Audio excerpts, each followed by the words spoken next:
Hello. नमस्कार विद्यार्थियों, आप सभी का वीएस फिजिक्स पॉइंट पर हार्दिक स्वागत है। जैसा कि आप लोगों को विदित है, हम इलेक्ट्रिक का पार्ट पढ़ रहे हैं और इलेक्ट्रिक में बहुत ही शानदार परफॉर्मेंस आप लोग मेरे ख्याल से दिखा रहे हो। घर बैठे बैठे आप पढ़ाई का आनंद ले रहे हो। और बेटा, किसी भी प्रकार की कोई समस्या हो तो आप मुझे पर्सनल व्हाट्सएप नंबर, जो कि आपको डिस्क्रिप्शन में दिया हुआ मिलेगा, उस पर कमेंट करके मुझे आप बता सकते हो। साथ ही साथ अपना जो VS physics point WhatsApp group है, जिस पर ओनली फिजिक्स की बातें होती है, तो उसकी भी लिंक आपको मिलेगी, उससे भी जुड़ जाइए। बैक पार्ट की मैं बात करूं तो बैक पार्ट की यानी बैक वीडियो की बैक पार्ट जो अपना रहता है कूलाम के नियम से पहले का, उसके प्रत्येक पार्ट की डिस्क्रिप्शन में आपको लिंक मिल जाएगी। ठीक है, तो साथियों बने रहे वीएस फिजिक्स पॉइंट के साथ शानदार तरीके से। तो अपन आज शुरुआत करते हैं सेशन को। और सेशन शुरुआत में आज अपन बात करेंगे सबसे पहले कूलाम्स लॉ, कूलाम का नियम। कूलाम का नियम क्या होता है? कूलाम का नियम देखिए लाडलो, हमने आवेशों की व्युत्पत्ति के बारे में पढ़ लिया। आवेशों से संबंधित हमने जानकारियां प्राप्त की, आवेश उत्पन्न करने की विधियां हमने प्राप्त की। सर थोड़ा सा ऊपर करना है, इसे कैमरे को थोड़ा ऊपर करो। आवेश को व्युत्पन्न करने की विधियां हमने पढ़ी, ठीक है ना। तो आज अपन चर्चा करेंगे कूलाम का नियम क्या होता है, कूलाम ने किससे रिलेटेड नियम दिया था, इसकी अपन बातें करेंगे। तो कूलाम का जो नियम था वह नियम आवेशों से संबंधित था और मात्र दो आवेशों से रिलेटेड, दो आवेशों के मध्य लगने वाले बल से संबंधित। चलो, तो आवेशों के मध्य जो बल लगता है ना, उस बल के बारे में बताया कूलाम ने। किसने बताया? कूलाम ने। तो अपन चर्चा करते हैं कूलाम्स का लॉ क्या होता है, कूलाम ने अपना नियम किस प्रकार से दिया। तो कूलाम ने जो नियम दिया था वह दो बिंदुवत आवेशों के मध्य नियम दिया। Q1 और Q2 दो आवेश इस प्रकार से कल्पित करते हैं जिनके बीच की दूरी स्मॉल r है। कूलाम ने दो आवेशों की कल्पना की। प्रथम दोनों आवेशों के परिमाण को Q1 और Q2 से डिनोट किया और इन दोनों के बीच की दूरी स्मॉल r बताई, ठीक है। और उन्होंने बताया कि इन दोनों के मध्य लगने वाला बल, कूलाम के नियम के अनुसार बेटा मेरे शब्दों पे फोकस करना, और यदि समझ में नहीं आए तो मुझे जरूर बताइएगा कि सर ये पार्ट मेरे समझ में नहीं आ रहा है। कूलाम ने दो बिंदुवत आवेशों के मध्य लगने वाले बल से संबंधित एक नियम दिया।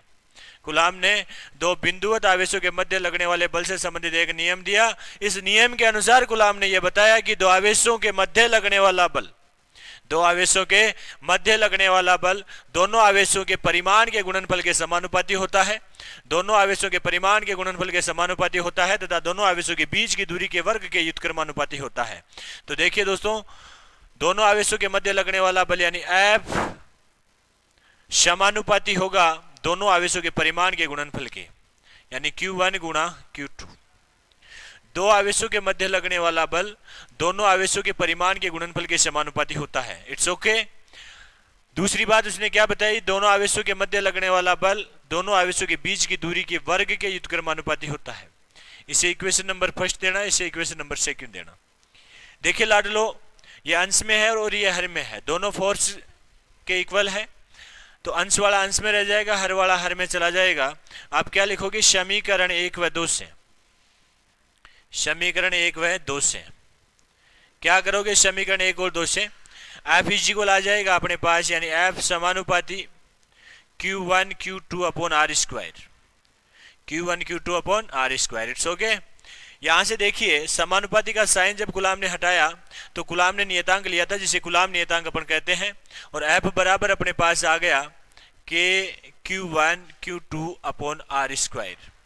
यह कूलाम के नियम से बल का सूत्र अपने पास प्राप्त हो गया, यानी इलेक्ट्रिक बल अपने पास आ गया। क्या आ गया लाडलो? इलेक्ट्रिक बल का मान अपने पास आ गया। चलो ठीक है, कूलाम ने यह नियम दे दिया और सदिश के रूप में अपन इसे बात करेंगे थोड़ी सी आगे। भाई बल एक सदिश राशि होती है, इस बल का सदिश निरूपण अपन करेंगे।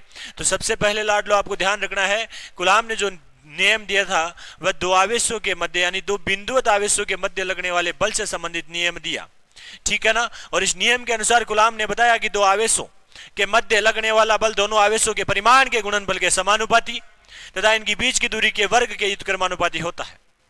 अपन ने इक्वेशन नंबर फर्स्ट और सेकंड लिया, दोनों समीकरणों से हमने क्या किया, ये बात हमने प्राप्त कर ली, यानी F समानुपाती Q1 Q2 upon R square अपने पास आ गया। समानुपाती का साइन जैसे हमने हटाया तो F बराबर क्या आ गया, K Q1 Q2 upon R square. अब अपन बात करेंगे साहब K क्या है, यहाँ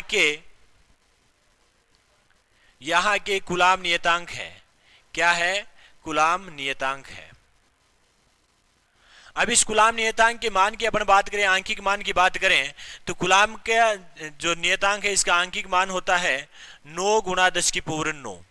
मात्रक की दोस्तों अपन बात करेंगे तो यहां से R इधर गुणा में चला जाएगा, Q1 Q2 भाग में आ जाएगा, तो इसका मात्रक आ जाएगा न्यूटन इंटू मीटर स्क्वायर प्रति कूलाम स्क्वायर।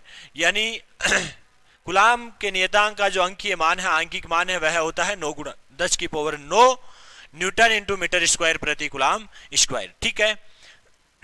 अब ये कैसे हमें प्राप्त हुआ, तो K का जो मान है वह यह भी होता है 1/4 पाई एप्सिलॉन नोट, जहां एप्सिलॉन नोट है निर्वात की विद्युतशीलता, जहां एप्सिलॉन नोट निर्वात की विद्युतशीलता है। समझ जाओगे, निर्वात की विद्युतशीलता है। ओके दोस्तों, समझ में आ गया होगा। कूलाम का नियम यदि आपको पूछे कूलाम का नियम क्या होता है, तो कूलाम के नियम का कथन दीजिए और बादशाह पर फोकस कीजिए बेटा।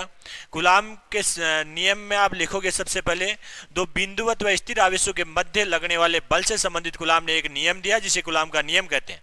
इस नियम के अनुसार दो बिंदुवत आवेशों के मध्य लगने वाला बल दोनों आवेशों के परिमाण के गुणनफल के समानुपाती तथा दोनों आवेशों के बीच की दूरी के वर्ग के युतक्रमानुपाती होता है। समीकरण दिए हमने दोनों और इस प्रकार से हमने फोर्स का मान ज्ञात कर लिया। यानी कूलाम के नियम से विद्युत बल के व्यंजक की उत्पत्ति होती है, कूलाम के नियम से विद्युत बल के व्यंजक की उत्पत्ति होती है। अब देखिए साथियों, यदि दोनों आवेश निर्वात में स्थित है, यदि दोनों आवेश माध्यम में स्थित है, उस कंडीशन में ये जो फोर्स है वह किस प्रकार से हमें प्राप्त होता है उसकी भी अपन चर्चा कर लेते हैं। यहाँ ध्यान देना बेटा, एप्सिलॉन नोट निर्वात की विद्युतशीलता होती है, और निर्वात की जो विद्युतशीलता होती है इसका मान भी मैं आपको बता देता हूँ, एप्सिलॉन नोट का मान। और ध्यान रखना लाडलो, एप्सिलॉन नोट का मान होता है 8.85 गुणा 10 की पावर -12। यहां से अपन इसके मात्रा की बात करेंगे तो K के मात्रा का अपोजिट हो जाएगा, यानी कूलाम स्क्वायर प्रति न्यूटन इंटू मीटर स्क्वायर। तो इस बात का भी आपको विशेष ध्यान रखना है। एप्सिलॉन नोट का आंकिक मान आपके जहन में रहना चाहिए 8.85 गुणा 10 की पावर -12। कूलाम मात्रा की बात करें तो कूलाम स्क्वायर प्रति न्यूटन इंटू मीटर स्क्वायर हो जाएगा।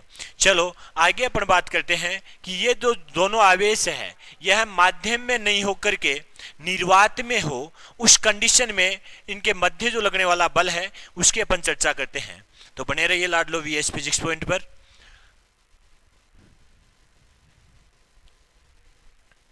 देखिए, यदि दोनों आवेश निर्वात में स्थित है, यदि दोनों आवेश निर्वात में स्थित है, निर्वात में स्थित हो, आवेश Q1 और Q2 है, दोनों निर्वात में स्थित है। किसमें स्थित है? निर्वात में। निर्वात क्या होता है लाडलो? निर्वात का मतलब यह होता है जहां माध्यम अनुपस्थित हो, ऐसा स्थान जहां माध्यम अनुपस्थित हो, किसी भी प्रकार का कोई माध्यम नहीं हो, अर्थात अपन जहां ध्वनि को नहीं सुन पाए, ऐसा स्थान जहां हमें ध्वनि सुनाई नहीं दे, वह क्या कहलाता है? निर्वात कहलाता है। यानी वहां माध्यम नहीं होता। ध्वनि एक ऐसा, ध्वनि कभी भी निर्वात में गमन नहीं करती, अर्थात ध्वनि को गमन करने के लिए, ध्वनि को संचरण के लिए माध्यम की आवश्यकता होती है। तो अपन सीधा एग्जाम्पल दे सकते हैं कि वह स्थान जहां पर ध्वनि गमन न करे, ध्वनि हमें सुनाई नहीं दे, ध्वनि की तरंगे हमें महसूस नहीं हो, वह स्थान होता है निर्वात, अर्थात यहाँ पर माध्यम अनुपस्थित होता है। तो यदि दोनों आवेश निर्वात में स्थित है, उस कंडीशन में फोर्स क्या होगा? यानी F निर्वात, F निर्वात, आप इसे F नोट से भी डिनोट कर सकते हो, K Q1 Q2 upon R square, और यहां पर K का मान अपन लिखेंगे तो निर्वात की विद्युतशीलता आएगी 1/4 pi epsilon naught Q1 Q2 upon R square. इस बात का आप विशेष ध्यान दें, यदि निर्वात में दोनों आवेश स्थित है और उनके मध्य लगने वाले बल का फॉर्मूला आपको पूछे तो आपको एप्सिलॉन नॉट लगाना है, यानी निर्वात की विद्युतशीलता की आपको बात करनी है। चलो साथियों, समझ में आ रहा होगा। अब यदि यही दोनों आवेश माध्यम में रख दिए जाए, कहाँ रख दिए जाए? दोनों आवेश माध्यम में रख दिए जाए। सर इंक डालना है इसमें, इंक डालना, इंक। यदि दोनों आवेश माध्यम में स्थित है, यदि दोनों आवेश माध्यम में स्थित है, माध्यम में स्थित हो, यदि आपको आवेश दे रखे हैं दोनों किसी मीडियम में है, चाहे वह वायु है चाहे वह कोई अदर माध्यम है, परंतु माध्यम में स्थित है, उस कंडीशन में दोनों आवेशों के मध्य लगने वाला फोर्स क्या होगा लाडलो? उस कंडीशन में दोनों आवेशों के मध्य लगने वाला बल क्या होगा? वह बल होगा एफ मीडियम, एफ माध्यम बराबर के Q one Q two upon R square. K का मान यहाँ एप्सिलॉन नोट की जगह क्या आ जाएगा? 4 pi epsilon M Q one Q two upon R square. It's okay. ये माध्यम में स्थित आवेशों के मध्य लगने वाला बल आ गया, माध्यम में स्थित आवेशों के मध्य लगने वाला बल आ गया। तो यदि आपको पूछ लिया जाए कि दो आवेश निर्वात में स्थित है तो उनके मध्य लगने वाला बल क्या होगा? यदि दो आवेश माध्यम में स्थित है तो उनके मध्य लगने वाला बल क्या होगा? ठीक है। अब यदि हम सदिश रूप में लिखें, बल का सदिश रूप में लिखें तो किस प्रकार से लिखेंगे? सदिश रूप में, सदिश रूप में तो देखिए लाडलो, सदिश रूप में F vector is equal K Q one Q two upon R square R cap. अब अपन जानते हैं आर केप क्या होता है? एकांक सदिश होता है, और एकांक सदिश बराबर क्या होता है? सदिश बटा सदिश का परिमाण होता है। क्या होता है? सदिश बटा सदिश का परिमाण, यानी R vector by mod of R vector, या आप इसे लिख दोगे आर वेक्टर बाई आर, यानी मोड को, परिणामी को आप कैपिटल यानी उसके जिस लेटर में लिखा गया है उसके साथ आप लिख सकते हो। ठीक है, आर वेक्टर का मान ये आ गया। आर वेक्टर का मान आप यहाँ रखोगे तो अपने पास इसका मान क्या आएगा? इसका मान क्या आएगा बताओ, देखिए मुझे फटाफट।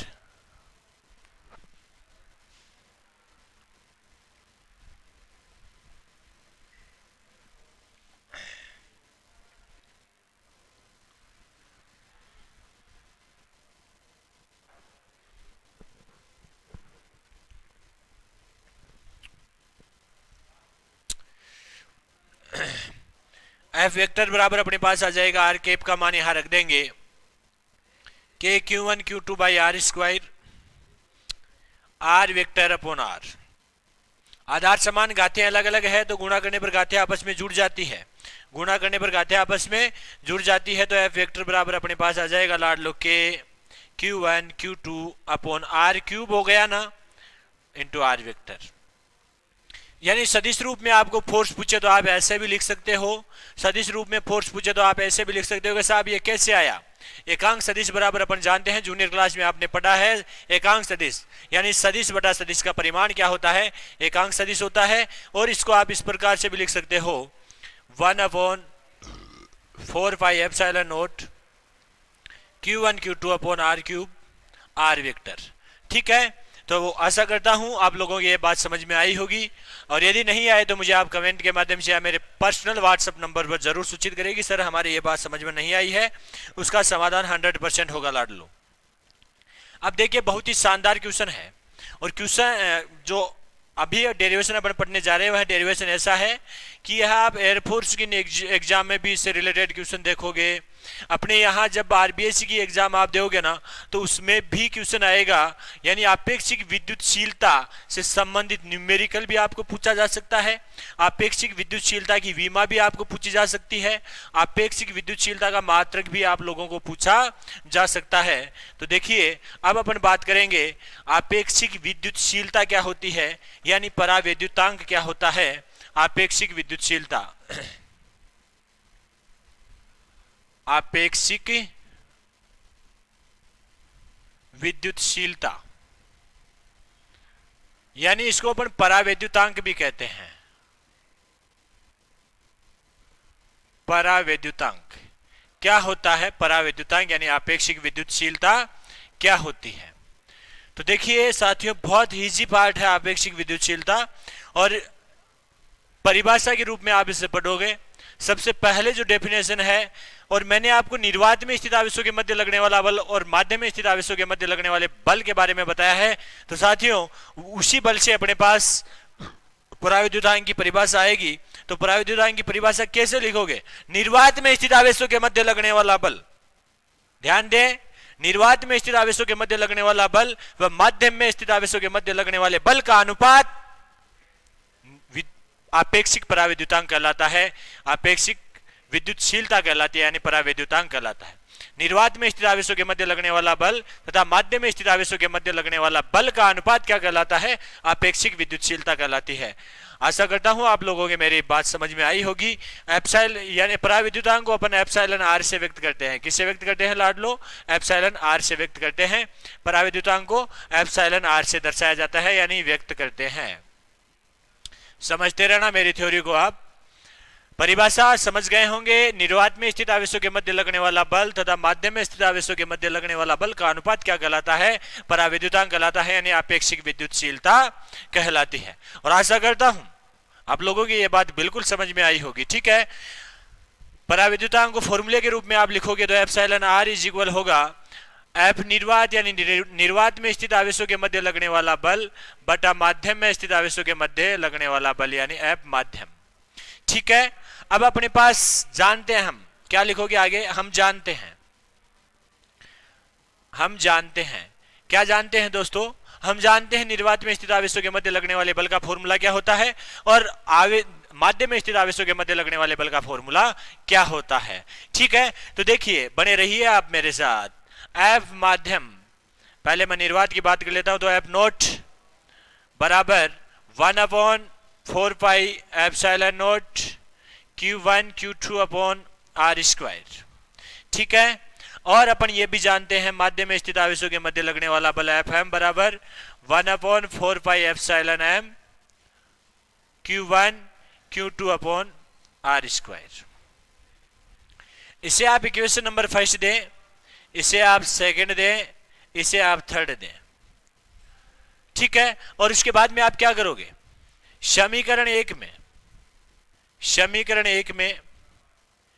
समीकरण 2 है 3 से मान रखने पर, समीकरण 1 में एफ निर्वात का मान रखोगे और एफ एम का मान रखोगे। ठीक है, ये मान रखते ही अपने पास विद्युतशीलता के रूप में, यानी माध्यम की विद्युतशीलता के रूप में और निर्वात की विद्युतशीलता के रूप में अपने पास क्या आ जाएगा? इसका मान आ जाएगा। तो एप्सिलॉन आर इज इक्वल अपने पास क्या आएगा? एफ निर्वात का मान रखिए लाड लो, 1/4 pi epsilon naught Q1 Q2 upon R square बटा एफ एम का मान रखना है तो 1/4 pi epsilon M Q1 Q2 upon R square. जो सेम पार्टीशन है वह आपस में कैंसिल आउट हो जाएगा। ठीक है, समझ में आ रहा है? तो Q1 Q2 से Q1 Q2 यानी अंश में है, कट जाएगा। आर स्क्वायर से आर स्क्वायर कैंसिल आउट हो जाएगा। अब जो बचेगा ना उसको आप न्यू का न्यू उतार दीजिए लाड लो, 1/4 पाई एप्सिलॉन नॉट बटा 1/4 pi epsilon M. 4 pi epsilon N हर में है, ऊपर वाली भिन्न का हर नीचे वाले भिन्न के अंश से गुणा हो जाएगा, ऊपर वाले भिन्न का हर नीचे वाले भिन्न के अंश से गुणा हो जाएगा और नीचे वाले भिन्न का हर ऊपर वाले भिन्न के अंश से गुणा हो जाता है। तो यहां से एप्सिलॉन आर बराबर बेटा अपने पास आएगा, एप्सिलॉन आर बराबर अपने पास आएगा, ये तो ऊपर चला जाएगा 4 पाई एप्सिलॉन एम और नीचे आ जाएगा 4 पाई एप्सिलॉन नॉट। 4 पाई से 4 पाई फिर कट गया तो एप्सिलॉन आर बराबर अपने पास क्या आएगा? Epsilon M upon epsilon naught. यहां से परावैद्युतांक की यानी आपेक्षिक विद्युतशीलता की नई परिभाषा अपने पास आती है। क्या आती है? अपने पास इसकी नई परिभाषा आती है और वह नई परिभाषा क्या आएगी? माध्यम की विद्युतशीलता। देखिए बड़ा, एप्सिलॉन एम क्या है? माध्यम की विद्युतशीलता है। क्या है? माध्यम की विद्युतशीलता। समझ में आ रहा होगा। और एप्सिलॉन नॉट क्या है? निर्वात की विद्युतशीलता है। तो यहां से नई डेफिनेशन बनती है इस फॉर्मूले से, माध्यम की विद्युतशीलता तथा निर्वात की विद्युतशीलता का अनुपात आपेक्षिक विद्युतशीलता कहलाती है, यानी परावैद्युतांक कहलाता है। माध्यम की विद्युतशीलता तथा निर्वात की विद्युतशीलता का अनुपात आपेक्षिक विद्युतशीलता कहलाती है। क्या कहलाती है? आपेक्षिक विद्युतशीलता कहलाती है बेटा। क्या कहलाती है? आपेक्षिक विद्युतशीलता कहलाती है। और यहां से अपने पास एप्सिलॉन आर का मान यदि हमें दिया गया है और यह धातुओं के लिए, परावैद्युतांकों के लिए, परावैद्युत जो पदार्थ होते हैं उनके लिए इनका मान अलग अलग होता है, तो अपन यहां से एप्सिलॉन एम का मान निकाल सकते हैं लाडलो, यानी एप्सिलॉन एम बराबर आप लिख सकते हो एप्सिलॉन आर, ये इधर गुणा में चला जाएगा एप्सिलॉन नोट। यदि आपको एप्सिलॉन एम का मान कहीं पूछ लेगा माध्यम की विद्युतशीलता बराबर क्या होता है, तो माध्यम की विद्युतशीलता बराबर होता है एप्सिलॉन आर एप्सिलॉन नोट होता है। चलो अपन आगे बढ़ाते हैं इस बात को और बात करते हैं अपन। परिभाषा तो बेटा समझ में आ गई होगी यहां से एक और, यानी दोनों परिभाषा ध्यान में रखना। निर्वात में स्थित आवेशों के मध्य लगने वाला बल तथा माध्यम में स्थित आवेशों के मध्य लगने वाले बल के अनुपात को आपेक्षिक विद्युतशीलता कहते हैं, या माध्यम की विद्युतशीलता तथा निर्वात की विद्युतशीलता का अनुपात क्या कहलाता है? परावैद्युतांक कहलाता है। माध्यम की विद्युतशीलता बराबर आप लिख सकते हो एप्सिलॉन आर एप्सिलॉन नोट। अब अपन इसके यूनिट की बात कर लेते हैं, इसके मात्रक की बात कर लेते हैं। तो देखिए दोस्त का मात्रक क्या होगा, यानी यहीं से देखते हैं अपन, बल बटा बल क्या होगा? बल का मात्रक बटा बल का मात्रक, तो सेम मात्रक ऊपर सेम मात्रक नीचे, इसका मतलब कोई मात्रक नहीं होगा। एप्सिलॉन आर मात्रकहीन, एप्सिलॉन आर मात्रकहीन व विमाहीन राशि है, विमाहीन राशि है। एप्सिलॉन आर यानी परावैद्युतांक, आपेक्षिक विद्युतशीलता विमाहीन राशि है, न कि विद्युतशीलता। विद्युतशीलता का मात्रक होता है, चाहे वह निर्वात की हो चाहे वह माध्यम की हो, कूलाम स्क्वायर प्रति न्यूटन इंटू मीटर स्क्वायर होता है लाडलो।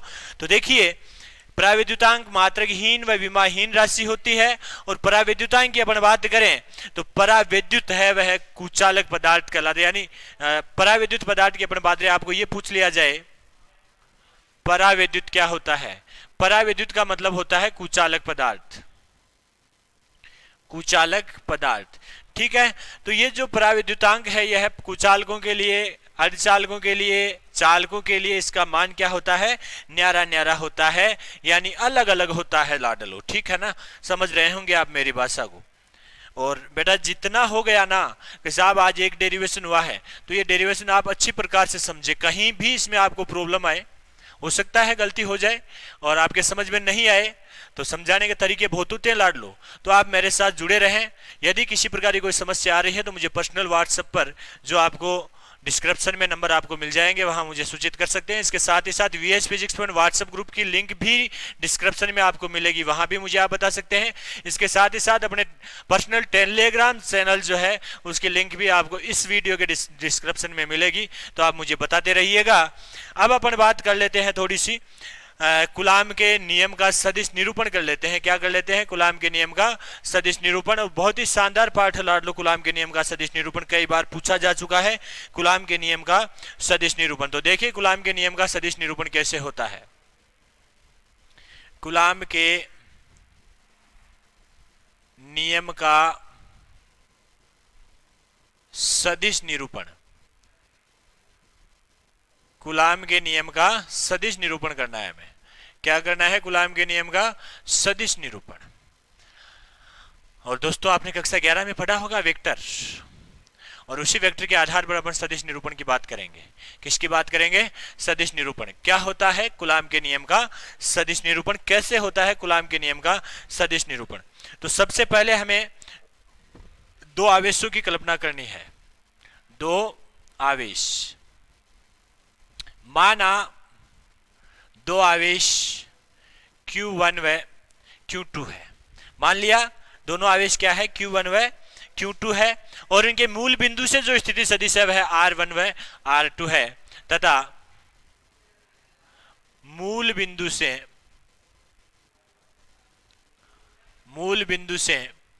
इनके स्थिति सदिश, इनके स्थिति सदिश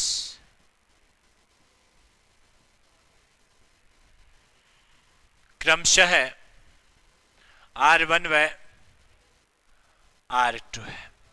यह हमने मान लिया।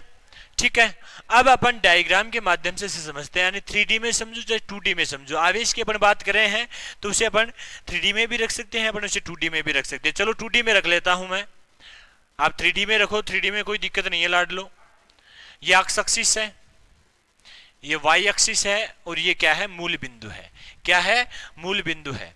तो देखिए यहां से मैं Q1 आवेश को यहां मानता हूं, थोड़ा सा बड़ा बनाते हैं इसे, और थोड़ा सा नीचे भी बना लेते हैं ताकि समझने में अच्छा रहे और आपको बिल्कुल सही दिखाई दे जाए, अच्छी प्रकार से दिखाई दे रहा होगा। क्षैतिज अक्ष होती है एक्स एक्सिस, ऊर्ध्वाधर अक्ष होती है वाई एक्सिस, और दोनों अक्ष जहां मिलती है ना वह होता है मूल बिंदु लाड लो। क्या होता है, मूल बिंदु। अब देखिए यहां पर आपको मानना है वो Q1 आवेश, और यहां पर मानना है Q2 आवेश। Q1 आवेश का स्थिति सदिश है R1, क्या है, R1। तो ये लो Q1 का क्या हो गया, R1 वेक्टर। Q2 का स्थिति सदिश क्या है, R2 वेक्टर। अब क्या होगा, कूलाम ने क्या बताया, इन दोनों आवेशों के मध्य बल लगेगा, दोनों आवेश एक दूसरे पर परस्पर बल लगाएंगे। तो किस प्रकार से बल लगाएंगे इसकी अपन बात करते हैं। देखिए लाड लो, अब यह बल इस पर लगाएगा, यानी Q1 Q2 पर बल लगा रहा है, Q1 Q2 पर बल लगाएगा। कौन लगा रहा है, Q1 Q2 पर बल लगा रहा है। जो बल लगाएगा उसे बाद में रखेंगे, यानी F21 वेक्टर। तो इसका स्थिति सदिश होगा वह क्या होगा, दोनों के सापेक्ष R21 वेक्टर। ठीक है, नहीं Q1 Q2 पर लगाए तो बल क्या आएगा, F21, और इसका वेक्टर क्या आएगा, R21 आएगा। क्या आएगा, R21 आएगा। अब यदि Q2 Q1 पर बल लगाए, Q2 Q1 पर बल लगाए तो क्या होगा, जो बल लगा रहा है वह बाद में आएगा, यानी 1 2 वेक्टर आ जाएगा, और इसका वेक्टर क्या आएगा, R12 वेक्टर। तो यह बात तो आप लोगों के बिल्कुल समझ में आ गई होगी। क्या आई कि यदि Q1 Q2 पर बल लगा रहा है तो फोर्स को F21 से व्यक्त करेंगे, और Q2 Q1 पर लगा रहा है तो फोर्स को F12 से व्यक्त करेंगे। यदि आपके डायग्राम समझ में आ गया ना लाड लो, तो क्वेश्चन को समझने में किसी प्रकार की कोई प्रॉब्लम नहीं होगी। अब यदि आप इसको सॉल्यूशन रूप में करो, इसका डेरिवेशन करो तो कोई दिक्कत नहीं आएगी। क्या करोगे डेरिवेशन में, यदि Q1 आवेश द्वारा Q2 आवेश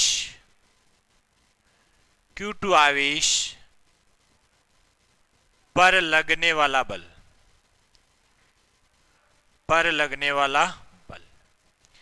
Q1 आवेश द्वारा, यानी Q1 आवेश द्वारा Q2 आवेश पर लगने वाला बल क्या होगा। देखिए लाड लो, Q1 आवेश द्वारा Q2 आवेश पर लगने वाला बल क्या होगा, F21 होगा ना, अरे F21 होगा ना, क्या होगा, F21 वेक्टर।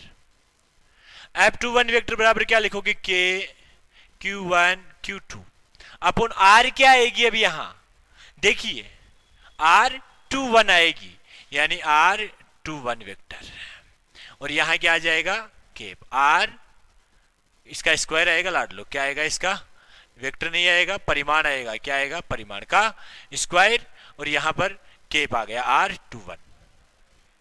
क्या आ गया, R21 वेक्टर आ गया। इसे दे दीजिएगा इक्वेशन नंबर फर्स्ट। चलो दे दिया। इसके बाद में क्या करना है, Q2 आवेश द्वारा Q1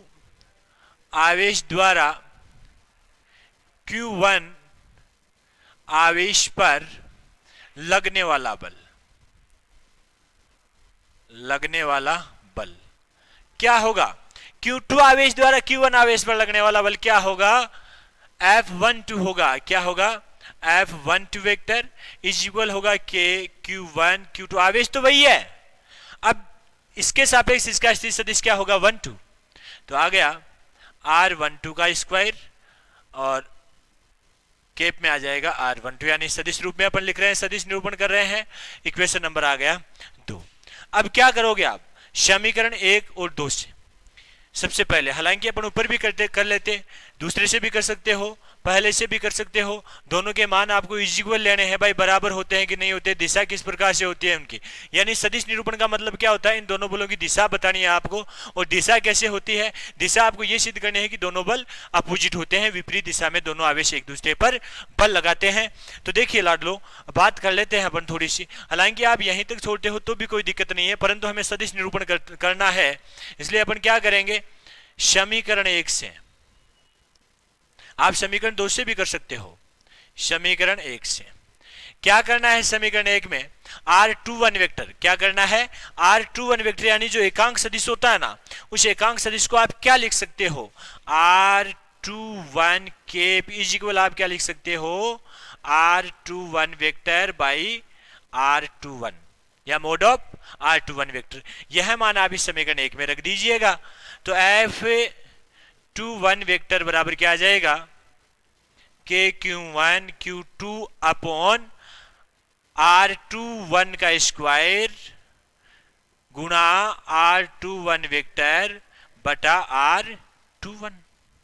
ठीक है, ये दोनों सेम आधार समान है, गाथे न्यारी न्यारी है, गुणा करने पर गाथे आपस में जुड़ जाएगी। क्या होगा, जुड़ जाएगी। तो F21 वेक्टर इज इक्वल के Q1 Q2 अपॉन R21 का क्यूब R21 वेक्टर। ठीक है, उम्मीद करता हूं ये पार्ट आपकी समझ में आ गया होगा इधर वाला। तो R21 वेक्टर है ना, इसमें अपन क्या करेंगे, आप एक बार स्क्रीनशॉट ले लें ताकि यह पार्टीशन है आपके बिल्कुल समझ में बना रहे। मैं इससे थोड़ा सा हटा रहा हूं इस पार्ट को, ताकि अपन अच्छी प्रकार से इस बात को समझ सके। ठीक है ना। अब देखिए R21, इसमें अपन क्या करेंगे, अपने पास ये है ना O, आप यहां A और B दे देना, OAB, ये एक त्रिभुज बन रही है। क्या बन रही है, त्रिभुज बन रही है। और आप F21 के लिए ले रहे हो तो त्रिभुज यानी निशान कौन सा काम आएगा, ये। तो त्रिभुजों में सदिश जो नियम लगता है वो ये लगता है, त्रिभुज की दो आसन भुजाओं के अनुदिश जो सदिश है उनका योग तीसरी भुजा के अनुदिश सदिश के बराबर होता है। तो यहां से आ जाएगा अपने पास सदिशों के त्रिभुज नियम से, क्या आ जाएगा, सदिशों के त्रिभुज नियम से, दिखाई दे रहा है ना, त्रिभुजों के सदिश नियम से। सदिश नियम से यहां से आप क्या करोगे, R वेक्टर यानी R1 वेक्टर प्लस होगा R21 यानी ये इधर वाला आएगा ऐसे, अरे ये त्रिभुज ऐसे बनेगी तो ये सदिश यूं जा रहा है, ये सदिश यूं जा रहा है, और ये जो तीसरा भुजा है ना ये इसके विपरीत है। विपरीत का मतलब ये है R2 इसके बराबर होगा। तो R1 vector plus R21 vector is equal R2 vector. ये इधर प्लस का उधर जाएगा माइनस का हो जाएगा। तो R2 वेक्टर बराबर अपने पास आ जाएगा, R21 वेक्टर बराबर आ जाएगा R2 vector minus R1 vector. अब देखिए R2 वेक्टर की जगह हमें मान क्या रखना है, ये रखना है। तो F21 वेक्टर क्या आ जाएगा, F21 वेक्टर बराबर आ जाएगा K Q1 Q2 upon R21 cube गुणा R21 की जगह अपने पास आ जाएगा R2 vector minus R1 vector. ठीक है, यह बात आ गई अपने पास। अब यहीं से सदिशों का निरूपण होगा। क्या होगा लाडलो, सदिशों का निरूपण होगा, और हमें यह पता चलेगा कि बल की दिशा कैसे होगी। अब समीकरण 2 से अपन बात करते हैं। किससे बात करते हैं, समीकरण 2 से। और समीकरण 2 हमें क्या बताएगा, इसी प्रकार से जैसे R21 का मान हमने लिखा है समीकरण 2 से। समीकरण 2 में क्या आ रहा है, R12 आ रहा है ना, अरे R12 आ रहा है, तो R12 वेक्टर बराबर हो जाएगा 2 1 है इसका मतलब 2 में से 1, और R12 है इसका मतलब R1 vector minus R2 vector. ये रखेंगे अपन किसकी जगह है, इसकी जगह मान रखेंगे। तो F12 वेक्टर बराबर अपने पास आ जाएगा, F12 वेक्टर बराबर K Q1 Q2 upon R12 का क्यूब। ठीक है, और वेक्टर की जगह अपन सदिश लिखा है इसलिए मैंने यहां क्यूब लिखा है। तो यहां पर आ जाएगा R1 vector minus R2 vector. ठीक है, यहां तक आप लोगों के समझ में आ रहा होगा। अब देखिए इसको देखते हैं, इसे आप समीकरण नंबर 3 दे दें। अब क्या करते हैं, R2 माइनस R1 करते हैं। इसे R2 माइनस R1 करोगे ना तो क्या आएगा, F12 वेक्टर बराबर माइनस का साइन मैं यहां से बाहर लूंगा तो यहां पर क्या हो जाएगा, नेगेटिव पॉजिटिव बन जाएगा और पॉजिटिव नेगेटिव बन जाएगा। K Q1 Q2 बटा R12 का क्यूब, यहां आ जाएगा R2 vector minus R1 vector. इसे दे देना समीकरण नंबर 4। अब देखिए समीकरण 3 और 4 को देखिए, समीकरण 3 व 4 से, समीकरण 3 और 4 से क्या होगा, दोनों पार्टीशन बराबर है, दोनों पार्टीशन बराबर है, या आप यहां सीधा कर सकते हो, दोनों समीकरणों की तुलना किए बगैर भी कर सकते हो। समीकरण 3 से, समीकरण 3 से, और समीकरण 3 से क्या होगा, देखिए माइनस को छोड़ करके ये सारा पार्टीशन है ना, ये के Q1 Q2 R12 है, ये क्या है R12 है, इसको आप चेंजेस करोगे ना तो ये भी यानी परिमाण है, तो परिमाण में तो दोनों बराबर होने हैं। अरे भाई ये जो दूरी है ना, इसका केवल अपन परिमाण ले रहे हैं, क्या ले रहे हैं, परिमाण। तो परिमाण के रूप में लोगे ना तो परिमाण R12 इज इक्वल होगा R21। ये दोनों के बीच की दूरी है, दोनों के बीच की दूरी फिक्स रहेगी, तो ये दोनों परिमाण में होंगे तो ये क्या होंगे, बराबर होंगे, और परिमाण में बराबर होंगे तो यहाँ R21 की जगह आप क्या लिख दोगे, R12 भी लिख सकते हो। तो समीकरण 3 से यहाँ रखोगे ना तो इसका मान तो क्या हो गया, इसके बराबर हो गया। तो पूरा का पूरा सिस्टम देखिए आप, ये भी R21 माइनस R1 है, के Q1 Q2, और यहाँ R12 या R21 एक ही बात है, परिमाण है, परिमाण दोनों बराबर होंगे, तो यहां से अपने पास आ जाएगा F12 वेक्टर बराबर माइनस F21 वेक्टर। तो कहने का मतलब क्या हुआ लाडलो, दोनों आवेश परस्पर बल लगाते हैं, कूलाम के अनुसार दोनों आवेश परस्पर बल लगाते हैं, और दोनों आवेश परस्पर बल लगाएंगे, वह बल परिमाण में समान होगा परंतु दिशा में विपरीत होगा।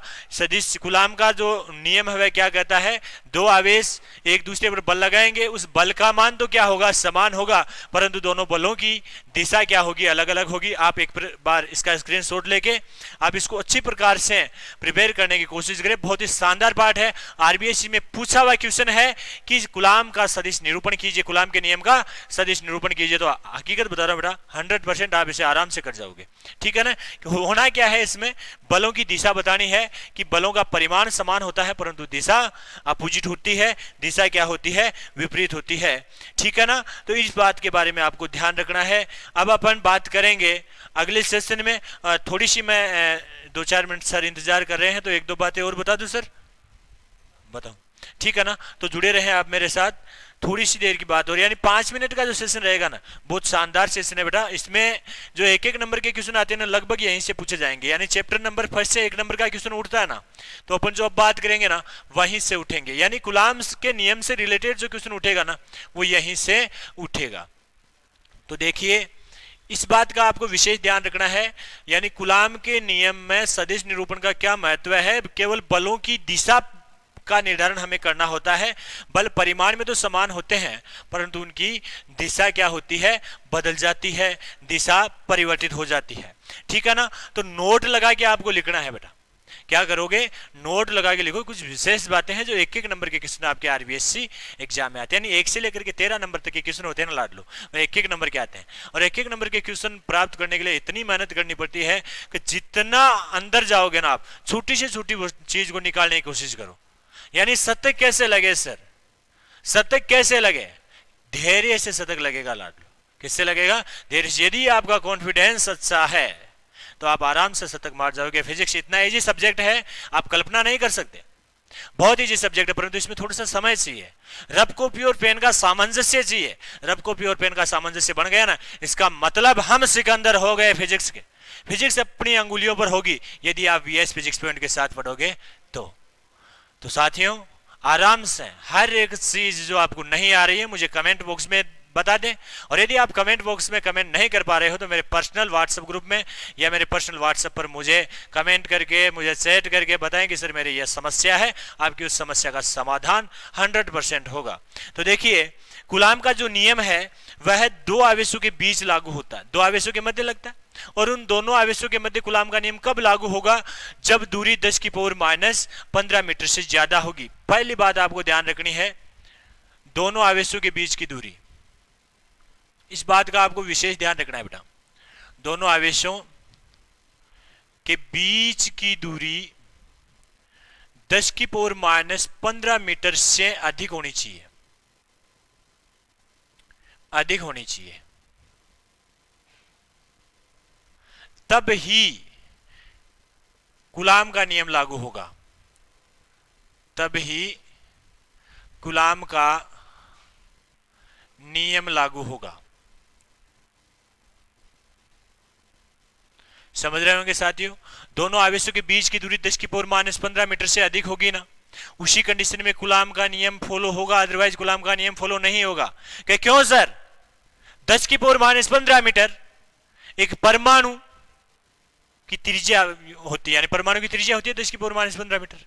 अरे ये होती है, तो इसके बाहर यदि, इसके अंदर यदि जा रहा है, नाभिक के अंदर, नाभिक की त्रिज्या होती है, देखिए ये परमाणु है, परमाणु की त्रिज्या होती है 10⁻10 मीटर, यानी 1 एंगस्ट्रम के लगभग होती है, ठीक है ना, 1 एंगस्ट्रम होती है। त्रिज्या है नाभिक की, वह होती है 10⁻15 मीटर। और यदि कोई कण नाभिक के अंदर है, यदि आवेश नाभिक के अंदर है, तो वहां नाभिकीय बल लागू हो जाता है। कौन सा बल? नाभिकीय बल लागू हो जाता है। और नाभिकीय बल लागू होने का मतलब कूलाम का जो नियम है वहां पर निरस्त हो जाता है। तो कूलाम का नियम लागू होने के लिए दो आवेशों के बीच की दूरी 10⁻15 मीटर से अधिक होनी चाहिए, 10⁻15 मीटर से अधिक होनी चाहिए, ठीक है ना। पहली बात आपको विशेष रूप से ध्यान रखनी है।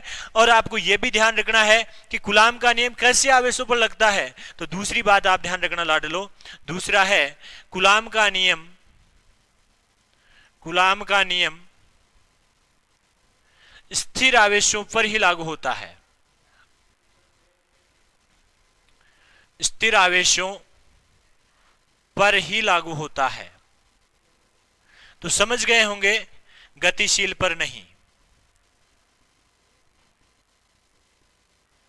गतिशील पर नहीं। तो जहां पर आपने नियम की बात की थी, कूलाम्स लॉ की बात की थी, वहीं पर यह बात आप समझ गए थे। कूलाम का नियम स्थिर आवेशों पर ही लागू होता है, गतिशील आवेशों पर लागू नहीं होता, गतिशील आवेशों पर लागू नहीं होता। यानी कूलाम का नियम अप्लाई करने के लिए दोनों आवेश स्थिर होना जरूरी है, दोनों आवेशों में स्थिरता जरूरी है। जैसे ही आवेश गतिशील हो जाएगा तो कूलाम का नियम क्या हो जाएगा? असफल हो जाएगा, कूलाम का नियम वहां पर फॉलो नहीं होगा। तो कूलाम का नियम कब फॉलो होगा? जब दोनों आवेश क्या होंगे? स्थिर होंगे। क्या होंगे? दोनों आवेश स्थिर होंगे। तो दोनों बातें आपके समझ में आई होगी। कूलाम का नियम है वह व्युत्क्रम वर्ग नियम का पालन करता है। इस बात का भी आपको ध्यान रखना है कि F व्युत्क्रमानुपाती आर स्क्वायर, दोनों आवेशों के मध्य लगने वाला बल दोनों आवेशों के बीच की दूरी के वर्ग के व्युत्क्रमानुपाती होता है। तो कूलाम का नियम व्युत्क्रम वर्ग के नियम का पालन भी करता है। कूलाम का नियम है, कूलाम का नियम व्युत्क्रम वर्ग, व्युत्क्रम वर्ग नियम, व्युत्क्रम वर्ग नियम का पालन करता है, का पालन करता है, ठीक है ना। इस बात का आपको विशेष ध्यान रखना है। कूलाम का नियम व्युत्क्रम वर्ग नियम का पालन करता है। कूलाम का नियम व्युत्क्रम वर्ग नियम का पालन करता है कि दोनों आवेशों के बीच, दोनों आवेशों के बीच की दूरी के वर्ग के व्युत्क्रमानुपाती होता है कौन? फोर्स। दोनों आवेशों के बीच में लगने वाला बल है, दोनों आवेशों के बीच की दूरी के वर्ग के व्युत्क्रमानुपाती होता है। तो व्युत्क्रम वर्ग नियम का पालन करता है। चौथी बात आपको ध्यान रखनी है लाडलो, चौथी बात यह है कूलाम जो बल होता है ना वह संरक्षी बल है। कूलाम बल या विद्युत बल आप इसे बोल सकते हो, विद्युत बल संरक्षी बल होता है, संरक्षी बल होता है। परिमाण इसका कभी चेंज नहीं होता, दिशा बदल जाती है परंतु परिमाण चेंज नहीं होता। इसका मतलब कूलाम बल क्या होता है? संरक्षी बल होता है। कूलाम का बल कैसा बल होता है? संरक्षी बल होता है, ठीक है ना। कूलाम का जो नियम है वह किस नियम के आधार पर दिया गया? यदि क्वेश्चन आपको पूछ ले, एफएसएसआई में आ जाए, एयरफोर्स में आ जाए, नेवी में आ जाए कि कूलाम का जो बल है, कूलाम जो नियम है वह किस नियम को बेस करते हुए दिया गया? तो कूलाम का नियम क्रिया प्रतिक्रिया नियम पर आधारित है। कूलाम का नियम नंबर 5 ध्यान रखना, कूलाम का नियम, कूलाम का नियम क्रिया प्रतिक्रिया, क्रिया प्रतिक्रिया नियम। क्रिया प्रतिक्रिया नियम का मतलब गति का तीसरा नियम, गति का तृतीय नियम पर के अनुरूप है या पर आधारित है। के अनुरूप है। तो ये बात आपको ध्यान रखनी है। यदि पूछ लिया जाए कि कूलाम का नियम किस नियम के अनुरूप है, तो कूलाम का नियम क्रिया प्रतिक्रिया नियम के अनुरूप है। कूलाम का नियम क्रिया प्रतिक्रिया नियम के अनुरूप है। यदि आपको कूलाम के व्युत्क्रम वर्ग का नियम पूछ लिया जाए, यदि ऐसे कह दे आपको कि साहब कूलाम का व्युत्क्रम वर्ग नियम क्या होता है, कूलाम का व्युत्क्रम वर्ग का नियम क्या होता है, कूलाम के व्युत्क्रम वर्ग का नियम क्या होता है। कई बार क्वेश्चन पूछा गया है आरबीएससी में, कूलाम का व्युत्क्रम वर्ग नियम क्या होता है। तो कूलाम का व्युत्क्रम वर्ग नियम का मतलब यह होता है, कूलाम के अनुसार दो आवेशों के मध्य लगने वाला बल दोनों आवेशों के बीच की दूरी के वर्ग के व्युत्क्रमानुपाती होता है। अर्थात यदि आप लोगों ने इतना लिख दिया एफ है व्युत्क्रमानुपाती आर स्क्वायर, तो आपका आंसर सही हो गया। यानी दोनों आवेशों के बीच की दूरी के वर्ग के व्युत्क्रमानुपाती होता है क्या, दोनों आवेशों के बीच में लगने वाला बल। तो देखिए लाडलो, आज का पाठ था अपना कूलाम का नियम। कूलाम का नियम पढ़ा आपने, परावैद्युतांक आपने पढ़ा, यानी आपेक्षिक विद्युतशीलता आपने पढ़ी। और आपेक्षिक विद्युतशीलता के बाद में आपने बात की, आपेक्षिक विद्युतशीलता के बाद में आपने चर्चा की कूलाम के सदिश निरूपण की। और बिल्कुल आपके समझ में आया होगा कूलाम का सदिश निरूपण। और सदिश निरूपण के बाद में हमने ये जो तथ्य पढ़े ना, प्राय 1 नंबर का क्वेश्चन यहाँ से 100% आएगा। तो इन तथ्यों को आप स्क्रीनशॉट ले लें, मैं पूरा साइड में हो गया हूँ, स्क्रीनशॉट ले लें और इसको आप अपनी रफ कॉपी में यानी नोटबुक में बिल्कुल अच्छी प्रकार से उतारें, ठीक है। और सभी जो अपने साथी है ना, उन साथियों की हेल्प करने में आप हेल्पफुल रहें। यानी अपना ये जो पार्टीशन है, मैं रेगुलर एक वीडियो आपके पास अपलोड कर रहा हूं और अपने साथियों तक यह वीडियो, इस वीडियो का लिंक पहुंचाने का प्रयास करें ताकि उनका भी थोड़ा भला हो सके। यदि आपने स्क्रीनशॉट नहीं लिया है तो आप ले लें आराम से। और अब टेक्निकल सर से मैं गुजारिश करूंगा कि सर आज का सेशन अपन यहीं पर खत्म करते हैं, तो लाडलो इजाजत दीजिएगा। नमस्कार।